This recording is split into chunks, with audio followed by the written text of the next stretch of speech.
Sancho to score. No mistakes this time. That is a rocket. Royce and another fantastic goal by Marco Royce. Haaland's volley is beautiful beyond compare. Jetzt kommt das Wunder von Dortmund. Foulspiel von hinten an Götze. Needs to lay it off. We're going to shot away. Oh, what a goal! Welcome back to Dortmund Dispatch. Today, I'm joined by Ali. I'm your host, Eli. We're talking about Dortmund beating Ulsan, topping the group in the Club World Cup. Then we have some news coming out with Jamie Gittens with a substantial transfer fee received for Dortmund as he moves over to Chelsea. A much smaller fee for Yusufa Moukoko, but clearing his entire wages. And we don't know any of the other additional clauses. We'll speculate on that a little bit later on. And then we have some transfer rumors that we may touch on briefly to close the show. We are recording this prior to the round of 16 Club World Cup match. That match is very late on a Tuesday, so it just doesn't line up with our recording schedule. But we'll have that out to you early next week, hopefully with a reaction to the quarterfinal as well. But let's get into it. Did you get a chance to watch Dortmund's thrilling 1-0 win versus Ulsan? I did get to watch some of it. Thrilling is a word, not a word I'd use. I was facetious. It was facetious. It's a word. It's I feel like the players are kind of done with the season. They need the break, and you could tell by the way some of them were moving. I'm glad it was a win. We should have finished more chances. We should have, could have, would have, all this stuff. But at the end of the day, they're through. Glad to see something's working. Glad to see, Job getting some minutes in early on, ahead of the actual preseason. And some guys getting more action than they were throughout, like obviously Kuto, and things like that. But, thrilling. Yeah, I mean, you're saying, like, on one hand, we have all these players who are halfway done with the season, or mentally done with the season. They're not putting in a ton of effort. I think a lot of that's down to, like, the heat in this tournament and the talent gap between a lot of these sides and Dortmund. Whereas, like, Dortmund put in the minimum level of effort they needed to top the group, and they topped the group, and they should get credit for that. But to me, watching these games, I'm seeing a consistent pattern where it's like we're playing to not get injured, which sometimes you play to not get injured and you end up getting injured because you're not trying hard enough or whatever it is. So I'm a little worried about that. But right now, like, sprinting less and having a little bit less, I don't even think they're, like, not focusing. I think it's just like they're not sprinting much. They're not pushing it. They're not pressing guys. Like, they're not pressing guys as if they're playing against Bayern Munich, in terms of just, like, an individual pressure. Like, there's guys on Ulsan, and there will probably be a player or two on Monterrey, where, like, Karim Adeyemi, Maxi Bayer, Julian Ryerson, like, any of Dortmund's center backs, if they are playing it seriously, they can just pounce on these guys and poke the ball away and kind of, like, impose their will. You're clearly seeing they're not going to that level, that, like, ruthlessness that you may see in, like, the first cup match of the season every year in the DFB Pokal. Like, you play against semi-pro teams and you have guys kind of just at times go a little crazy because they know they can catch a loose touch off a guy that's like a semi-pro player, and I think we're just not seeing that, and I'm fine with that. We have taken care of the business we've needed to. If we win this next game, we're playing with house money. Like, I'm not going to analyze much about this match. Like, it was very one-sided by XG, shots 28-3. XG was 3.42 to 0.21. Like, I'm not sure across any of these games we've seen Dortmund concede like a decent chance from like the center of the pitch in the box. We've conceded a lot of shots from like bad areas in the box and like distance, but we haven't really. I mean, I guess you could say the Mamelodi game, we let some guys in behind. I don't know. These games are forgettable for me. Let's go into the Niko Kovac quote. I don't know how much we need to break these down. So Niko Kovac said we wanted to get through the group stage. We're delighted. It was decent for the Heat, especially in the first half. We managed the game in the second half. The bottom line is that Fluminense and we deserve to progress. We dominated the first half. I think the X goals figure was in the region of 3. That's okay for these temperatures. Of course, we've been looking ahead for a while and we are prepared. We've got almost a week now. We don't play until Tuesday, so we'll be playing in July and no longer in June. So anything standing out there for you? It seems like he just wanted the game to be sought out. He's just happy that they got through. He didn't, just like you said earlier, he didn't want them to get hurt or anything too severe happening. He does have an eye on the Heat. I remember in the first game or two, it was pretty ridiculous. And I hope now it gets a little bit better because I don't know about you, but I feel it on my end too. And it's starting to ease off a little bit. But yeah, there's not really much to take away in my opinion. Like at the end of the day, I feel like the impression of the tournament and the games is the same across the board from every team. Like I've seen this quote from other managers and other captains and things like that. So there's not much to take away from here, to be honest. Yeah, like we're not like Bayern. It's not like we lost the game in the group. So there's not too much to complain. I want to touch briefly on the two like main talking points of this tournament. I'm gonna start with the heat because that's what Kovac mentioned. Like it is 100 degrees Fahrenheit. That's like 30 plus Celsius in some of these games.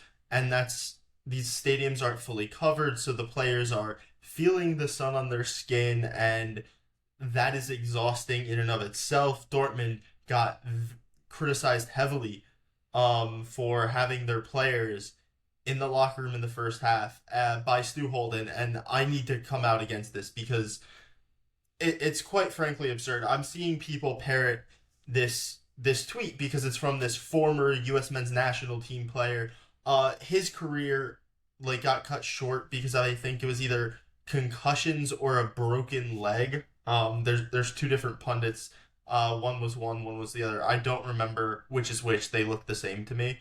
So I apologize if I'm not gonna get them mixed up, but I can say that like this guy's career, I'm pretty sure, was ended because of injuries, and he is now coming out and lambasting Borussia Dortmund's medical staff, who have medical degrees. They have studied like sports science. They've studied like these guys are at the top of their career, the top of their profession in terms of keeping players fit.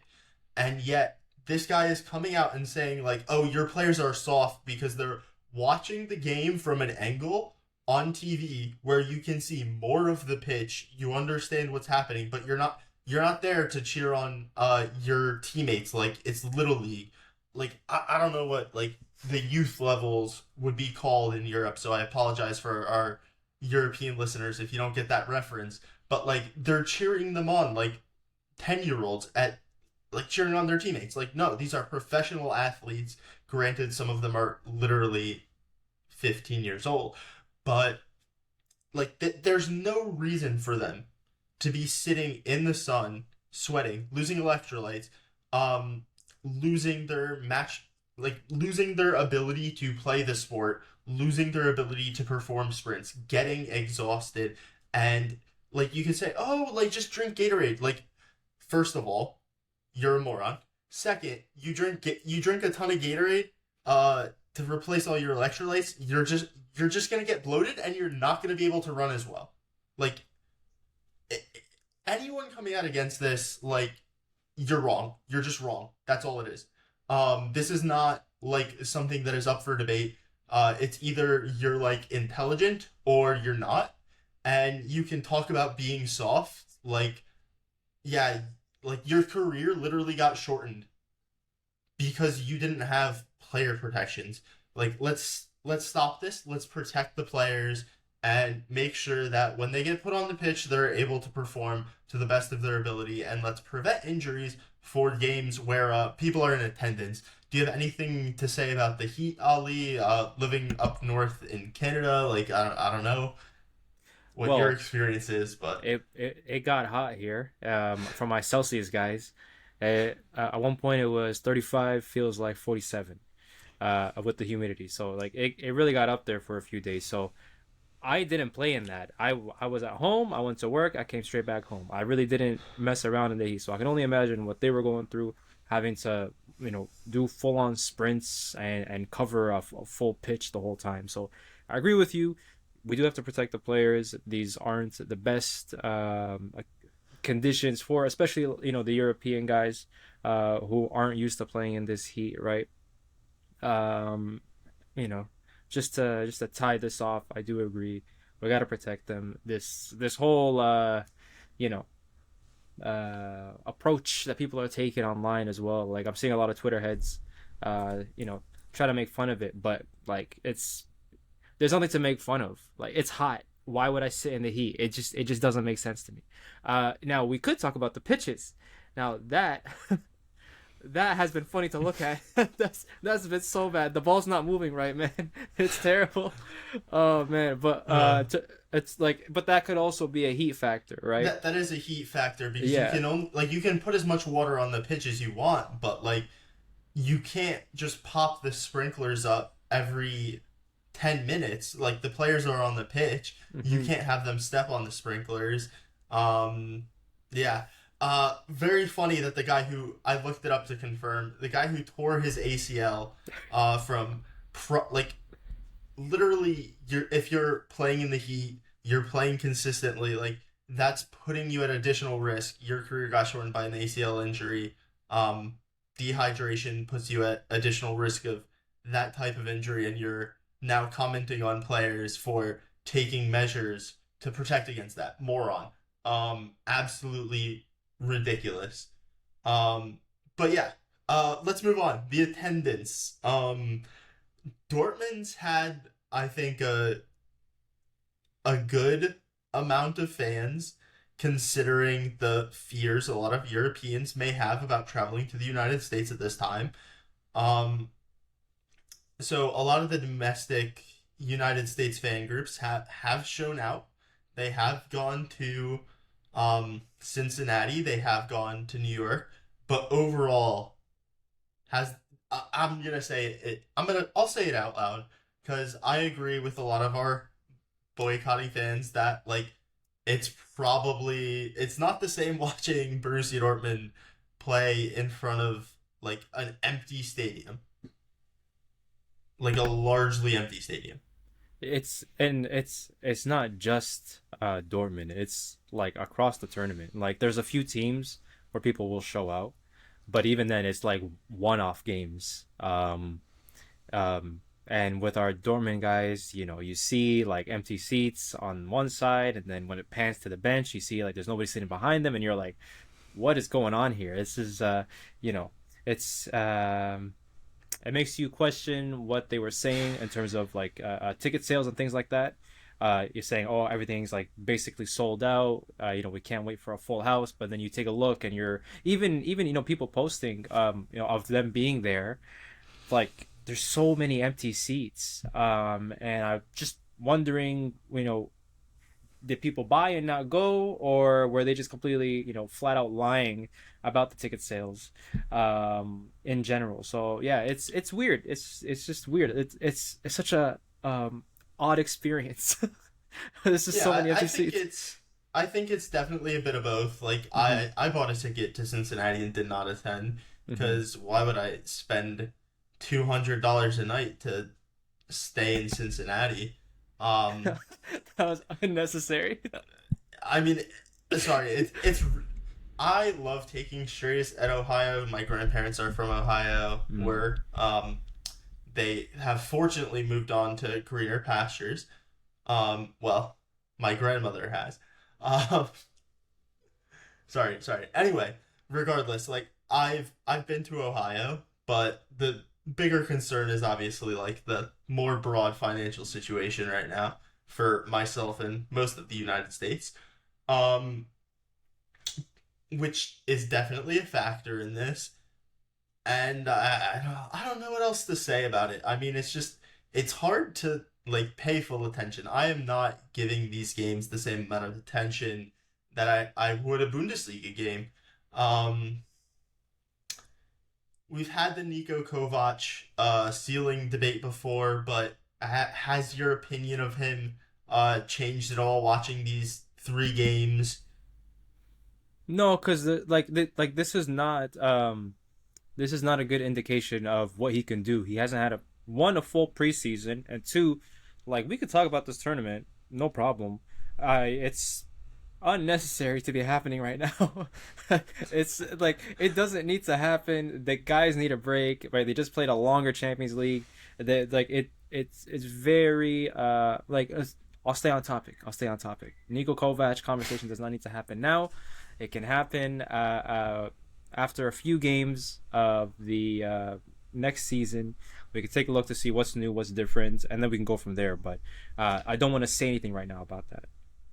Yeah, I mean he's literally like we're literally trying to keep Chukwuemeka for an extra 2 weeks because we sold Jamie Gittins mid tournament. Like you don't sell a player mid tournament if you care about man. it. There's no way I can formulate an opinion uh based off these three games. So it's not changed more recently. Like the squad's all over the place. Like we started four fullbacks in our last game. Like Benkara, Mane, Sumela Koulibaly just back from injury. Like none of these guys got minutes. Like I'm not sure we want to make it to the semifinal at this point. Uh, let's get into some of the transfers. Let's start with the official ones. First off, Yusufa Mukoko has joined Copenhagen. 5 million fee is all that's reported. We don't know if there's a sell on. We don't know if there isn't. There's nothing reported on that. We don't know if there's add-ons, but it appears to be just a flat fee. And it sounds like the Champions League club will be taking on his full salary, which I think is the best thing you'd want to hear from this, which is between 3 and 5 million euros. It's been reported, but keep in mind when you're reading the Bild headlines or the Bild articles that they're saying his salary of like up to 5 million euros or up to 8 million euros, whatever made up number they're using, which like if he wasn't playing, even if he was playing, it's unlikely that he was going to hit the like full bonus structure of that contract. But yeah, what are your thoughts on this transfer? It's I don't want to say bittersweet to make it seem like I didn't like the guy. I was hoping that he would work. I just feel like he needed a prolonged chance, if that makes sense. He did get his chances. We did have critiques, but he's what, 20? Yeah, he's still 20 as the last time I checked. He is turning 21 soon. Or okay. He might turn 21 like in February actually. So regardless, I feel like there's still a player to be made out of him. I think he's very, very good. He has a lot of great qualities. It's tough to see him go because I really wanted him to succeed, and this is like another young player leaving with a lot of potential. We could talk about someone leaving not too long ago. Actually, two people, right? One of them is your favorite. So these young guys, I think we need to improve our system of ushering in young talent from the academy. Now, if he wasn't good enough, that's one thing. but I do think that he's shown enough to be a very valuable member of the team. And I don't think he was shown that path on on a consistent basis. Maybe, right, there's a lot of stuff that maybe we don't know. Um, but yeah, I don't know. I wish he stayed, but it is what it is. Yeah, I mean, Terzic just like misused him. Tactically, I don't think he had the depth to his coaching ability to create a system that could accommodate Moukoko in a way that like he was just kind of asking Moukoko to play the way he asked Fulkrug to play, and that's just not gonna work out ever. But I think a lot of people are being a little too critical of like, oh, he's a bust, he's a failure. Like, this is a guy who is moving to Copenhagen, which is a Champions League club, and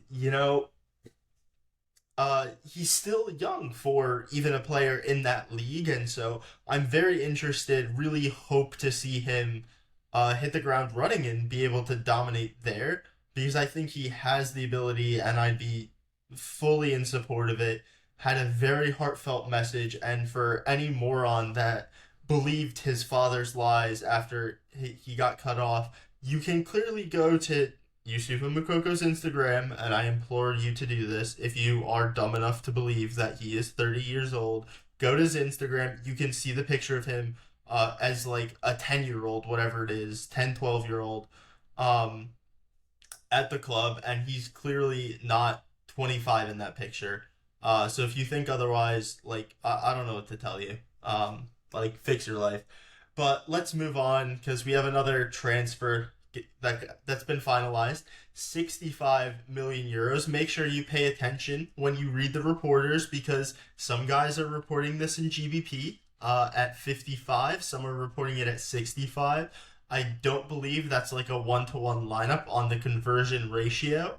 So there's a couple million euros variance between there based off what currency is actually going to be paid, like if the transfer happens in GBP versus euros, and it's probably in installments, knowing Chelsea for a long time, and so like there's a lot of variance, and no one will know like the true value of this transfer until all those are paid because of complex international monetary systems. But I think I'm happy with the fee Dortmund have received. I know previously in the season I talked about like Dortmund getting potentially 80 to 100 in that range, but that was based off of a corresponding money laundering move. Sorry, I meant FFP PSR move from Chelsea, where we would be signing one of their players, but the base fee I wanted for Moukoko, that I wanted for Gittins was 65, and so I'm very happy with this. I think that like there's some things if you're a Chelsea fan to look at in his underlying numbers and be like, ooh, that's a little scary, but the ability to take players on, like, it's not above 50%, but it is above the current average, as that percentage has dropped in recent years, and so he's a very efficient at take-ons, and he's very young, and he's an English homegrown, and that's worth 25 to 35 million for Chelsea, and that's worth absolutely nothing to us. So I have no issue with this move. Do you have any thoughts? We've been talking about this one for a long time. Yeah, no, we expected it to happen. I feel like we called it sometime, in the winter anyway. So I'm happy, that he's going where he wants to. We expected it. I think we have the depth to move along. They got a good player, and we got some good money. So I'm cool with it. Yeah, so we've played a 3-4-3 as well as like a 3-4-2-1 and like a 3-5-2. So like if we play 3-5-2, you don't necessarily need to replace his position with a out and out winger, but I would like to see us replace him with an out and out winger, because otherwise you're shoehorning yourself into this system that we've only played under Kovac for like less than 6 months. And I'd like to see a signing come in that is more of a true winger, a true 1v1 specialist, because that's a profile we're now missing in the squad with him gone. So the next guy we're going to talk about is Johan Bakayoko. He's been linked for a couple years now. He had a bit of a down season specifically, but if you look at his numbers last year, they were unbelievable in the Eredivisie. They were still pretty good in the Champions League, and his numbers this year weren't bad, but they were definitely you would make the same argument with like Jamie Gittins after his head turned kind of around the winter time with Niko Kovac coming in, especially. Jimmy Gittins' numbers had a bit of a downturn. I think Bakayoko was a little bit disappointed last summer to be priced out of a move, and I think that definitely affected his play this season. Maybe you could say he stagnated a little bit, but this is a guy who's about to turn 23, which is the age when attackers tend to go from interesting prospects to very good players. So what are your thoughts on this? I think that, if, it's kind of like you mentioned, we've been linked with this player for quite some time, and if there was ever a time to actually go in on him, it would be now. That profile is definitely nice to have. He's left-footed right winger, if I'm not mistaken, right? Yeah. So, right? Yeah, I believe so. Gotcha. Yeah. So, I just couldn't remember if he was a lefty or right-footed, but yeah, he's good. He would add to the team, someone to take on people, someone that's direct. So I am all for the exploration of this transfer. I think I would need a closer lens as to what the team would look like with him. But otherwise, yeah, I'm cool with it. He's a good player, very unpredictable, and that's kind of what we need sometimes. Yeah, so he is a left-footed right winger, but if you look at his heat map, unlike Jamie Gittins, he doesn't come inside as much. So, like, he also starts from the touchline and he can cut in, but he can go down the right and create chances. So he's a bit older, so, like, this isn't a knock on Jamie Gittins, but his expected assists are a bit higher. So this season he only had about 10.8 expected goals and expected assists, but like almost half of that is coming from expected assists. And if you look at he started a lot less this season, so half his minutes came off the bench, but he still had 17 starts in the league. But if you go to last season, he had just genuinely unbelievable numbers. So he had 29 starts from 33 appearances again, 12 goals from 8.7 expected, but 9 assists from 10.61 expected. So just genuinely ridiculous numbers last season, and that's really what you're hoping for. Like, this guy, he can come in the box. He doesn't really come centrally a ton. He's not tiny, but he's not big. And he turns 23 next April, so it's not like he turns 23 right away, but he should still be good enough to come in right away and be a very, very good player. I think he can move Karim Adeyemi to kind of an inside forward role, or that like second striker that starts on the left wing that like Maxi Bayer kind of played under Niko Kovac when we played a 3-4-3. So there's a lot of different fun things I think we can do with him. I think this is literally the player that we didn't talk about on our How to Fix because it was too obvious. Like we were like, we've talked about it before, we'll leave it there. Just common sense, just good signing. Next up, we have DiMarzio and some other reporters, like Sasha Toliveri, I believe, was the one who broke this. Dortmund have been linked with Arden Yashiri now that Jimmy Gittins has gone to Chelsea. Milan lead the race for now, however. They've had bids rejected.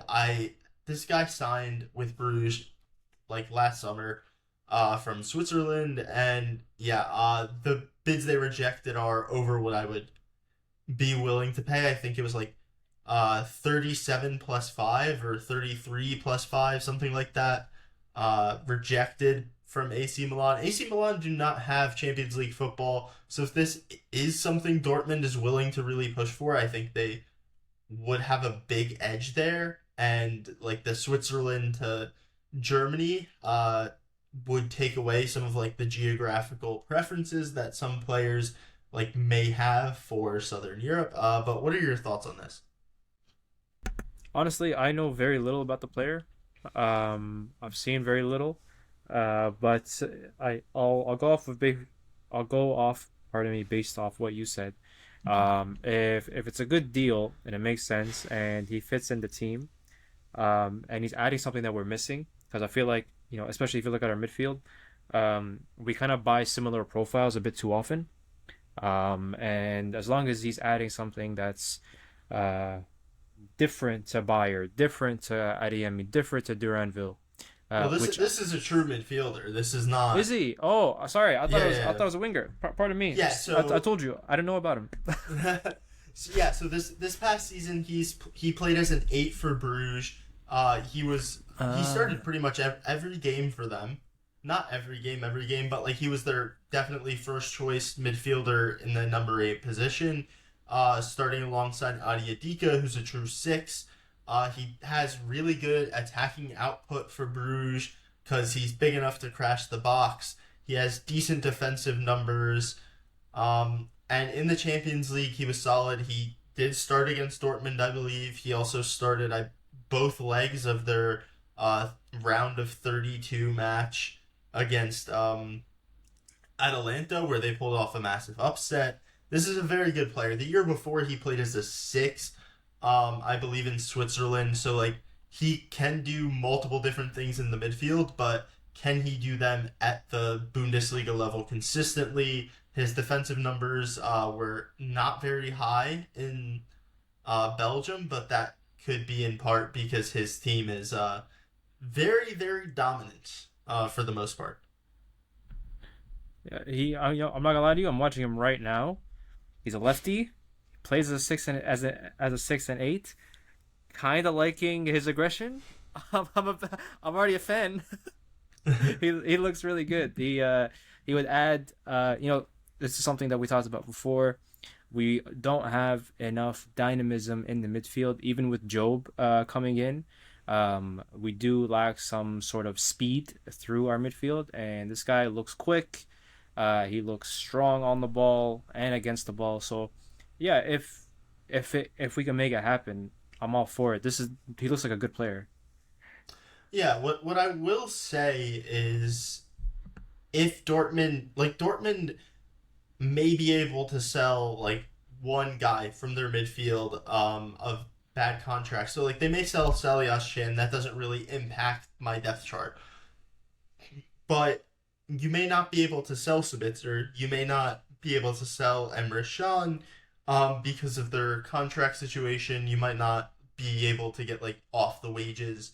A guy you can sell is Felix Nemecha. He only has, I believe, 2 years left on his contract, and he has probably increased in value. He's been injured pretty significantly. Like he's missed a lot of time, both this season and the season before. He did get better from season 1 to 2, but like he wasn't he wasn't blowing you away.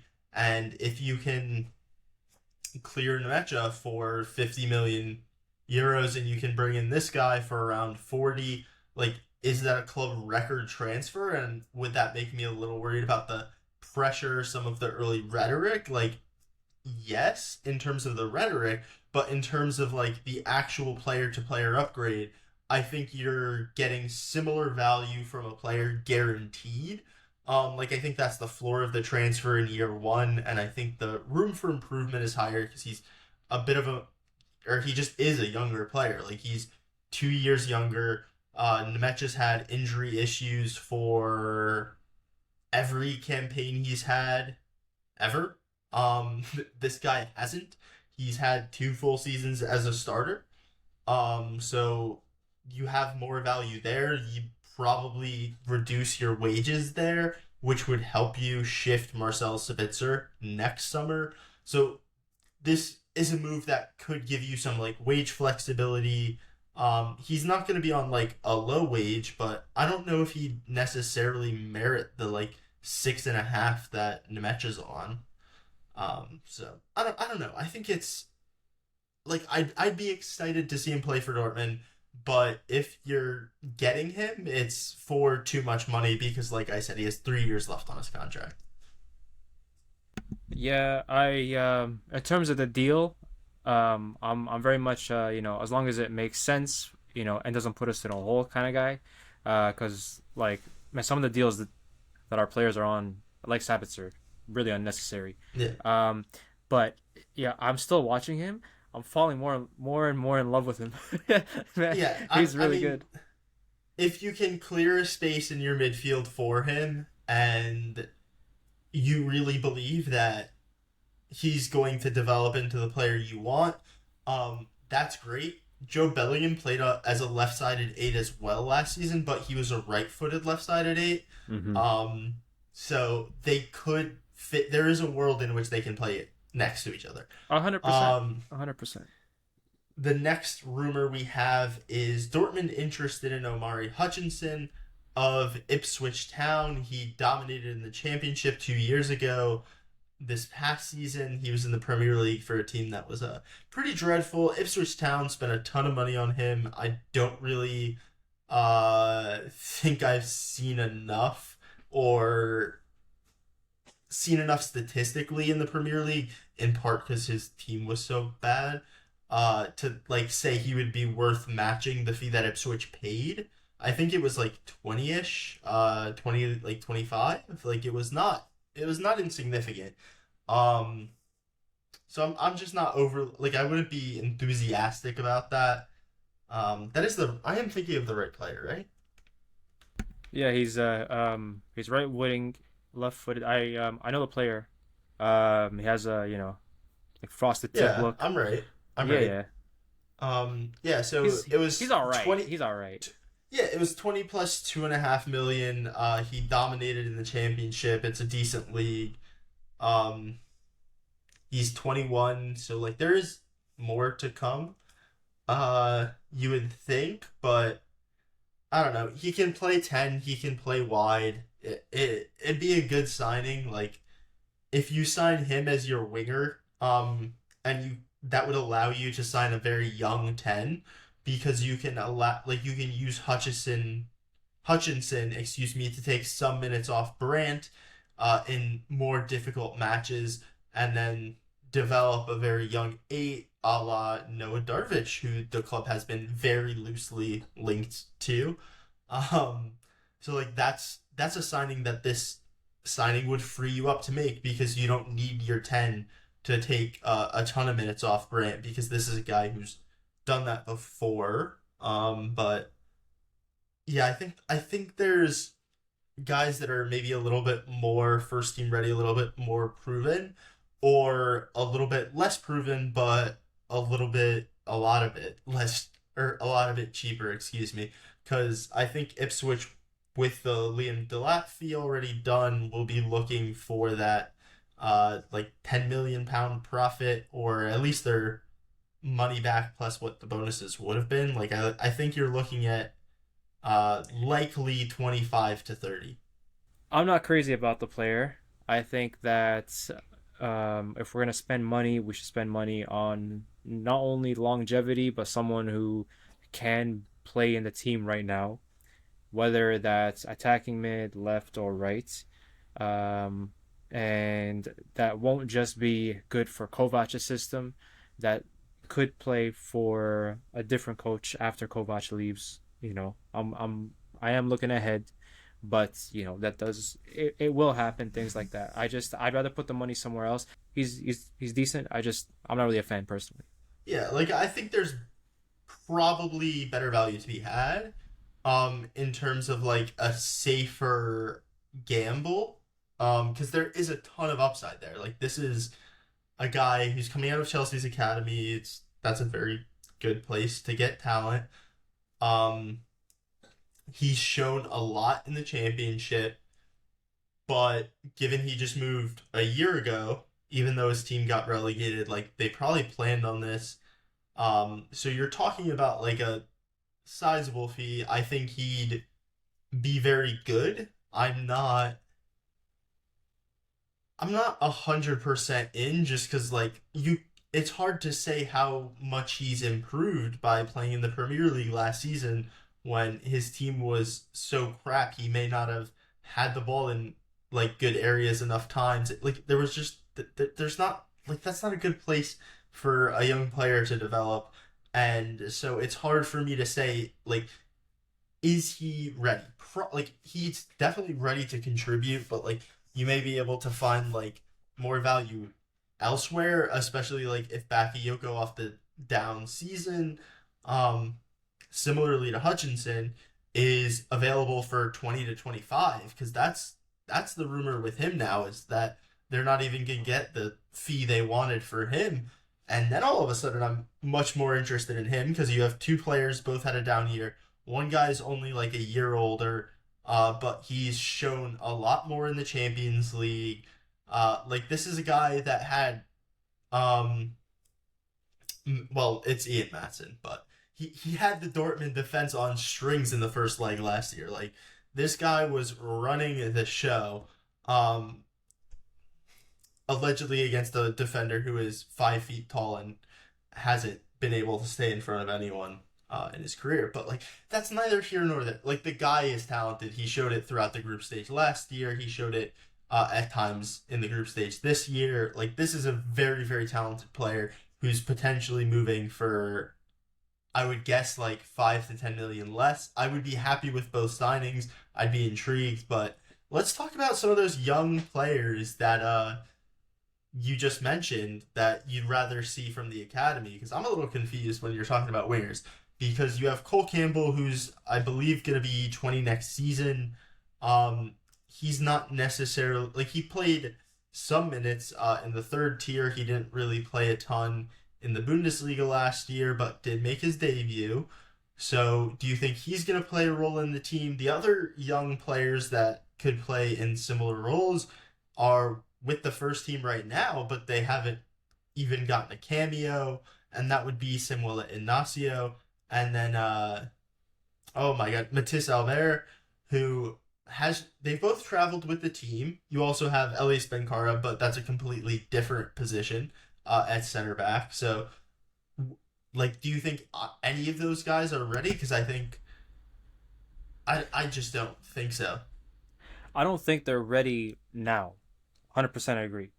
However, I do think that there is a way to get them involved, get them prepared for the long season, because it gives us, I put that in quotations as if you and I have a decision to make, but it gives us a chance to rotate, to rest, to do things like that.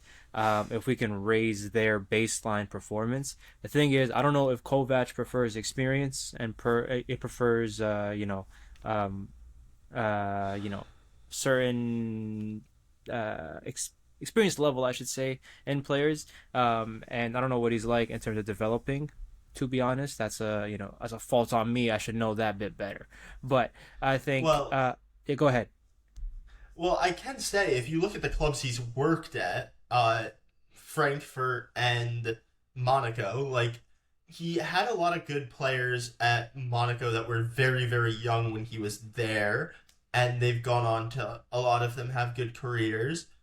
He did play them there, but the bigger takeaway from, like you look at Niko Kovac managing in both these places, the biggest takeaway you should have is this is a guy who will play the young talent that he has, because he's used to not having a choice about it. Like, you don't get hired at Frankfurt, you don't get hired at Monaco if you're not going to give young players a chance.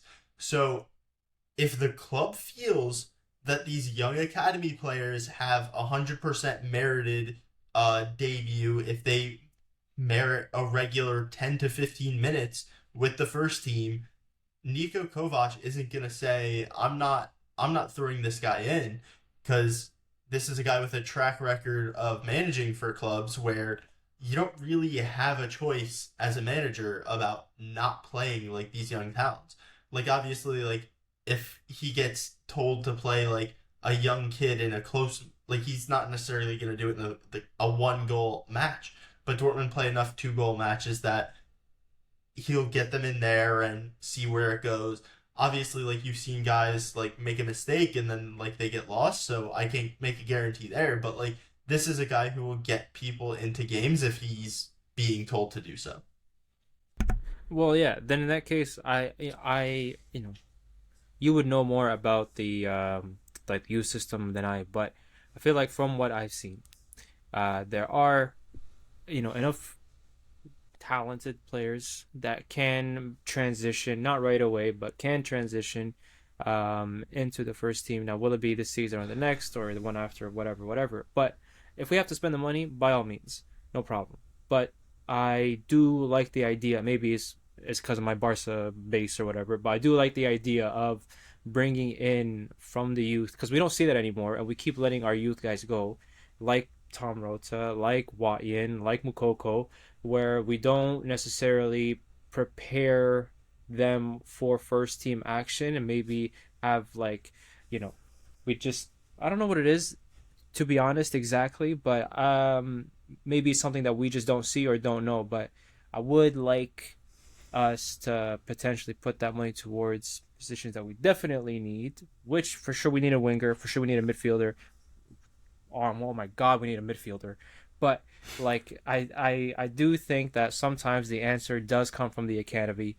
We have so many center backs, so many young center backs, but we don't see them at all, or we let them go. So I don't know. That's kind of where my head's at right now. I'd like to see, like we've talked about the club potentially like looking at being interested in a left-footed center back that can play left back. Sumela Koulibaly, like people remember the botched clearance against Bochum. He was like 19 at the time. He's 21. He has 2,000 Champions League minutes under his belt at 21. Like that's not something you see from a lot of players. This is a guy out of PSG's academy. And like when I reference a top academy, that does not guarantee the guy will have a professional career, but that means at like one point he had the skill set that a lot of other players just did not have. Like that this guy is a little bit more likely to reach the top of the game, because if you look at PSG's academy, you look at Nkunku, you look at Zaire Emery, you look at so many of these different guys, whether they're at PSG or elsewhere, and like Melulu, I think has played Champions League minutes, he's played Club World Cup minutes. Like he's not necessarily going to be that level, but like Denexel Zagadou has turned into a very good senior Bundesliga player despite massive amounts of injury. So like there is talent there. I'd like to see him potentially be given a chance instead of like us going out and spending 10 to 15 million euros because we have Schlotterbeck coming back. You eventually want him to play a role, and so signing a guy there doesn't necessarily make sense when you have a guy who's been playing a good amount of Champions League football over the last 2 seasons. But a lot of the other guys I think are just too far away. Like I talked about Inacio. Inacio's 17.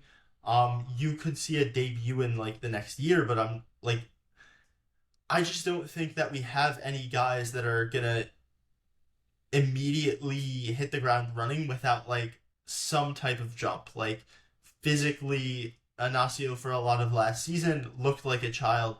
Czerny like is a little bit older, has shown a lot more. Like if he takes a big jump, he could be ready. Ousmane Diallo is a guy the club kind of believes in, who's a little bit older than some of the other guys, but he's still only 18. Like there's just so many guys that I think are a year or two away. Like I want Cole Campbell loaned, and then I have a bunch of guys that I think could be ready to get like a couple hundred minutes across a bunch of substitute appearances. But I don't think there's anyone at the club who is ready for first team football that is ready for enough first team minutes to not be loaned out. Well, I mean, fair enough. Then in that case, spend the money. I think the only position that, like you said, I would be very cautious about spending money on is center back. Because we have obviously Nico who's recovering, we have Chan, we have Anton, we got Zula. So that's four right there, plus the young guys, right? Mane, Koulibaly, and Mane's Bensebaini not as well. real. Okay, he's Mane, not real. like, I'm sorry. Mane this past season hasn't played 500 minutes across any level. Like, if you can combine all the levels, he's not hit 500 minutes. If you haven't hit 500 minutes and you're being counted on next season, no, you're not. That's not squad building. That's throwing shit at a wall and hope it sticks. Like, So is he gonna leave Filippo then? Mane could have a ton of talent. I'd loan him out. What's the point? He's not playing. He's not fit. I don't get it. I agree.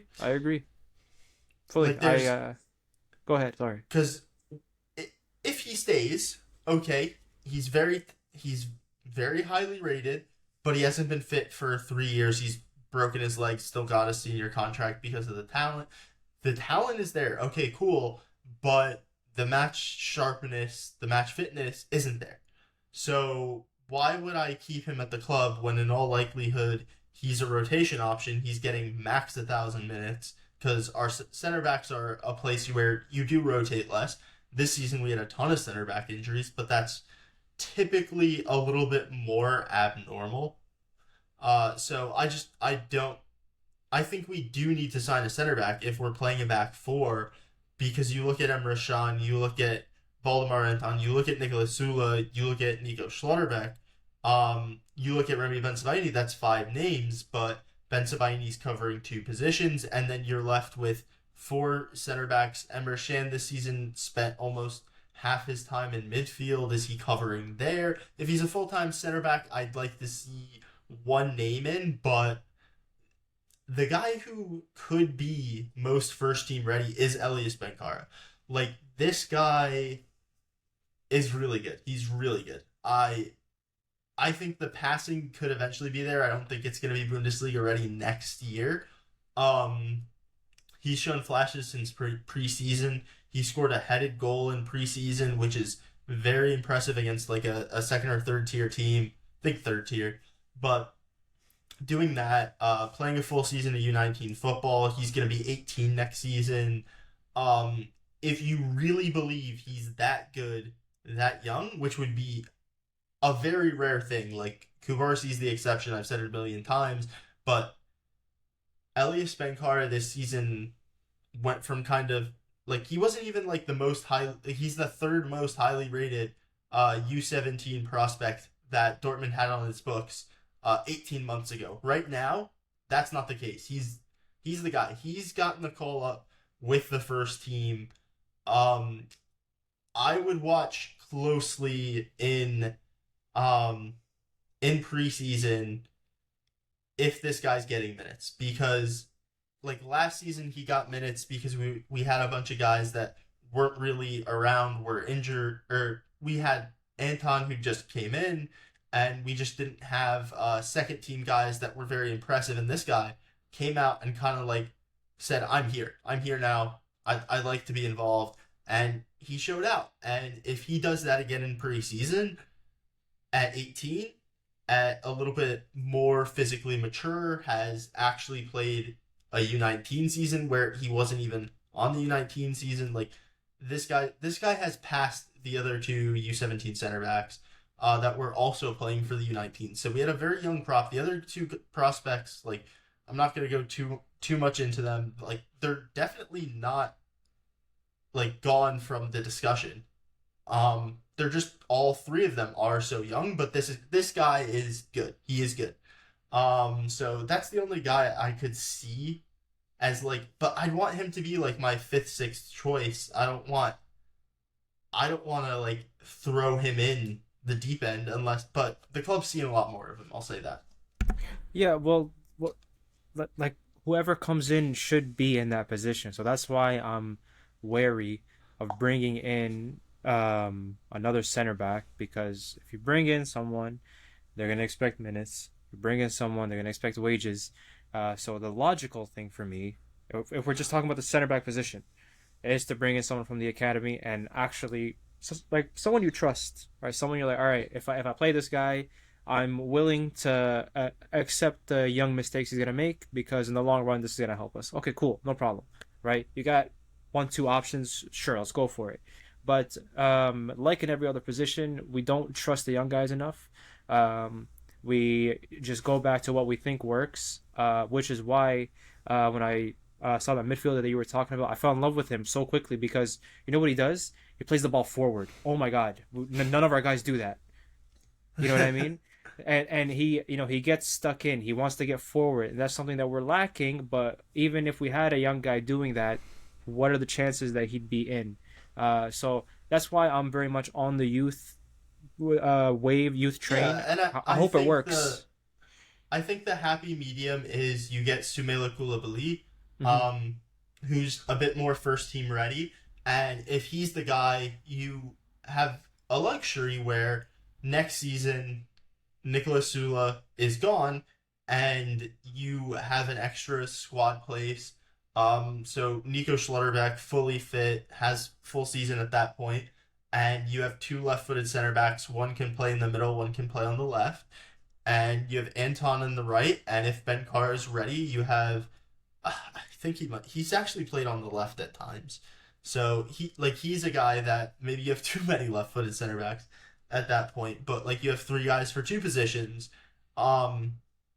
Is Soumele Koulibaly the guy? Like maybe not, but maybe he gives you a couple months as a rotation option, and that way you don't have to burn money signing a guy who's maybe a better prospect, but you don't necessarily have like a long-term vision for, and you can just push the money into midfield, into a 10, into a winger, into a backup striker. Like there's a lot of different, you can just move resources elsewhere. So that's what I would be relying on next year is like Soumele Koulibaly. I think like you can give him some minutes to that, and if Ben Carr is the guy, if he's like this generation's like top center back prospect, if he's like not necessarily even Mats Hummels, but if he's like Sven Bender level, like still a very good German international. I'm trying to think of like a guy who's not really worked out, but like been fine. If he's Dan Axel Zagadou, like that's a win. Like if Ben Carr is that for you, Yes. Big time. I think you're happy with it. Big time. Big time. Is he there right now? That's not something I know because he's not played yet with the first team, and I haven't seen him against senior players since preseason. But he should be even better, and he was looking good then. So Yeah. This summer transfer window is gonna be really interesting because I feel like it's the first one in some years where we're not having to, or I don't feel like we're plugging a lot of holes.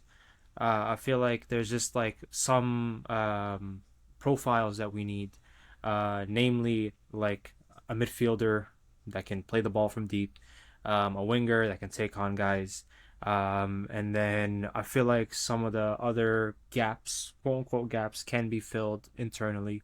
That's just my opinion. What is that worth? I don't really know, but all in all, who would you like? I guess if it's okay with you, to like wrap this up with one final question of those guys that we talked about, who would you want them to definitely bring in? Ooh, who did we talk about? I might go with a 4th option. So we talked about Hutchinson. I'd like Hutchinson. I like him. I'd be interested. If it's 22.5 mil, I'm a little bit more into it than I am if it's 30, which I think is a little more likely. Yashari I really like, but I think if you get him, you're overpaying. And it's a club record fee. I think the club could use a club record fee type player in the midfield, but I'm going to have to say that it's not going to be Johan Bakayoko. It's going to be a fourth option, and that's Enzo Mio. This is a guy that I think if I stick him at right wing, he will do it just fine. If I stick him at the 10, he'll do it.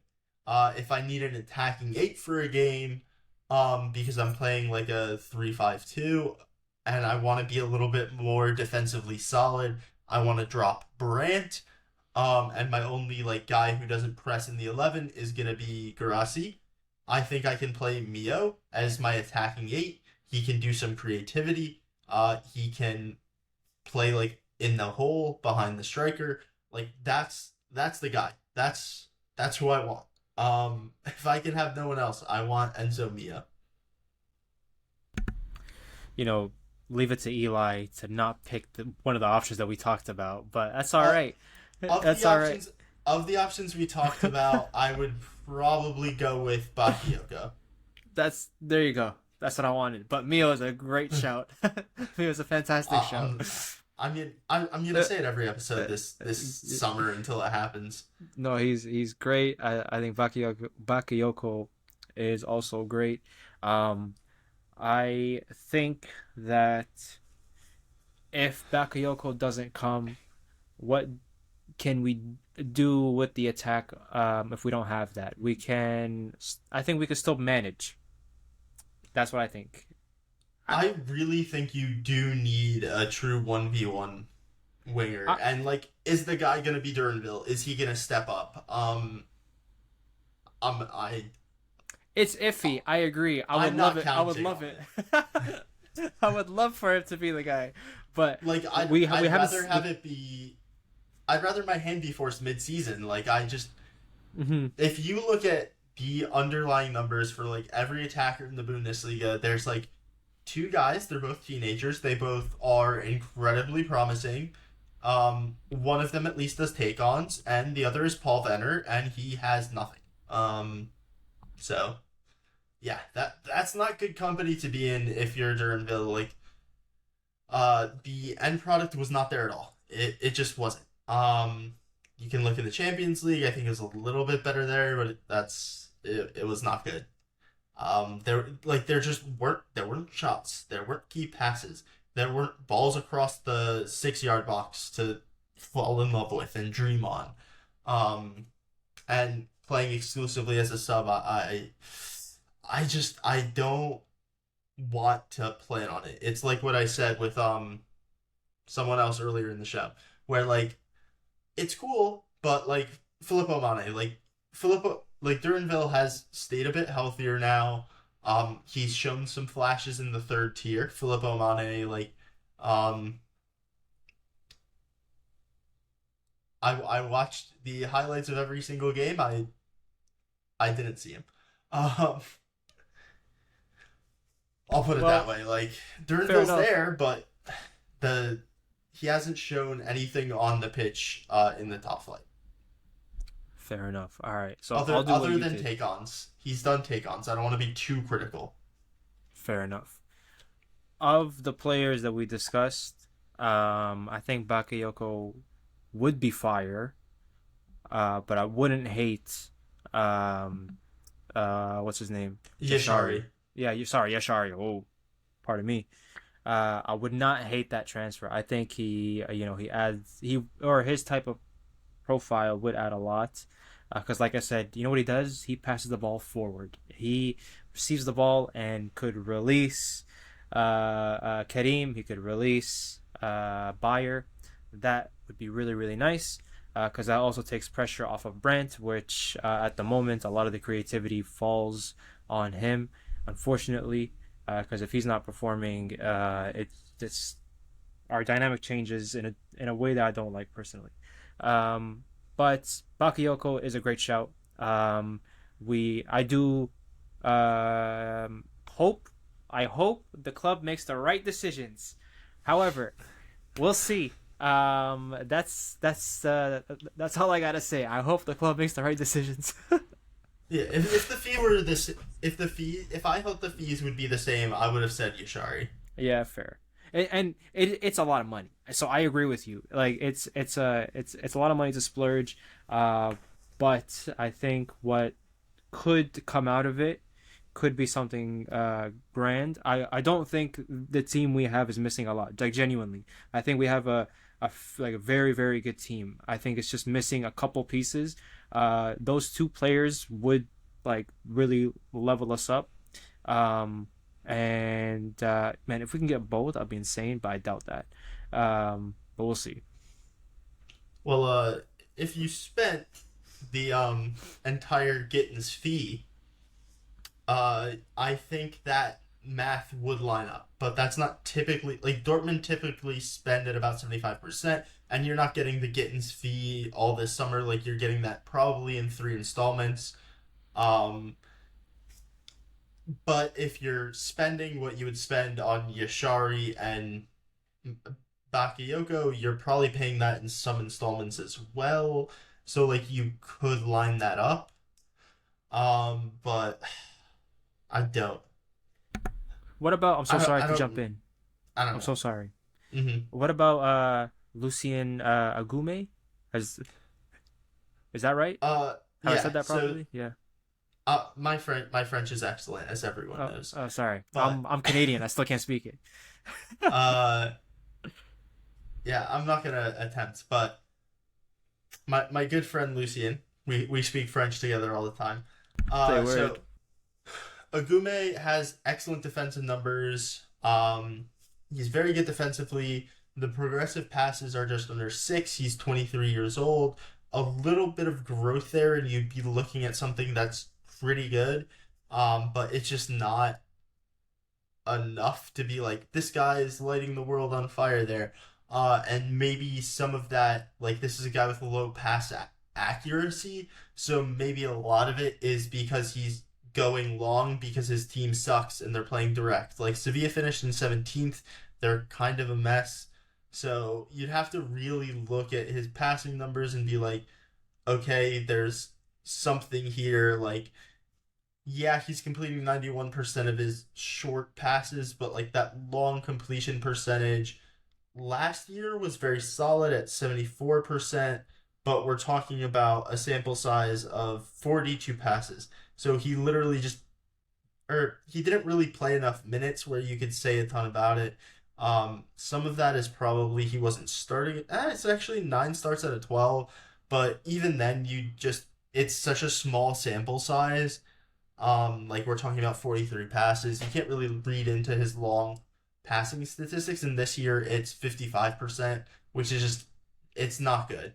The press resistance, you like the tackles and interceptions, the blocks, the clearances. You like the height at 6'1", but I don't know. There's it like if he was a year younger, I'd be a lot more interested. The passing should get better with age, but the completion percentage is low enough to give me concern, and the progressive passes are good, but they're not like you really want to see a little bit more. Maybe part of that is his team sucks, and that's why the pass completion's so low, and why the progressive passes aren't like superstar level. I'd be interested. I'd have to look a little bit more at the film, but there are things there to appreciate. His team's terrible. I'll tell you right now. They have a one style play, which is just launch the ball long to Luca Bacchio, and hopefully he does something with it. Who, to be fair to him, he has done well this season, Luca Bacchio, but he's not. He's not that kind of player. In any case, though, I was just asking mainly because of the links. And if we do free up space in the midfield, someone like that who's quite literally just a destroyer would be nice to have. Because he'll just cut the ball, make the easy pass, and if you have someone like Job or Yashari, we can make it work. So yeah, I think I think there's a lot that we could do this summer. Is basically what I'm trying to get to. I mean, he profiles similarly according to FBref to Felix Nemecha. So again, if you're forced to sell, like, that's cool. FBref has his contract expiring in 2028, which isn't the best because that's a 3-year deal. Like, he's probably not going to be incredibly cheap.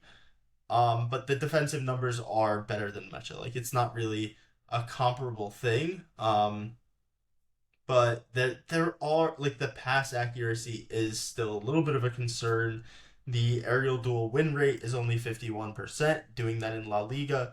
They like short players there. Having that low, like, you're probably in a deeper block too, playing for such a crap team, that it's a little worrying that it's not higher. So, like, those would be the two concerns. Can he consistently complete passes, and can he consistently win aerial duels? And he has the size. That's something that gets better with age. But again, this is a guy that's already 23. If he's a year younger, you kind of say, okay, by the time he's 24, everything's perfect. But being a little bit closer to 24, I'd be a little nervous. Fair enough. Well, not gonna lie, man. That's kind of it for, from me in terms of names. That's all I got. Yeah, so let's just, do you have anything to plug before we head out? Oh, check us out everywhere. The Dortmund Dispatch on everything. Blue Sky, TikTok, you know what I'm saying? Spotify, Apple Podcasts, all that stuff. Rate us 5 stars. We're really grateful for, the viewership this past year, and we hope to continue that into the next year. Yeah, absolutely. Thank you guys so much for joining us. Rate us 5 stars. Like if you're on YouTube. We really appreciate you joining, and thank you, and have a good one.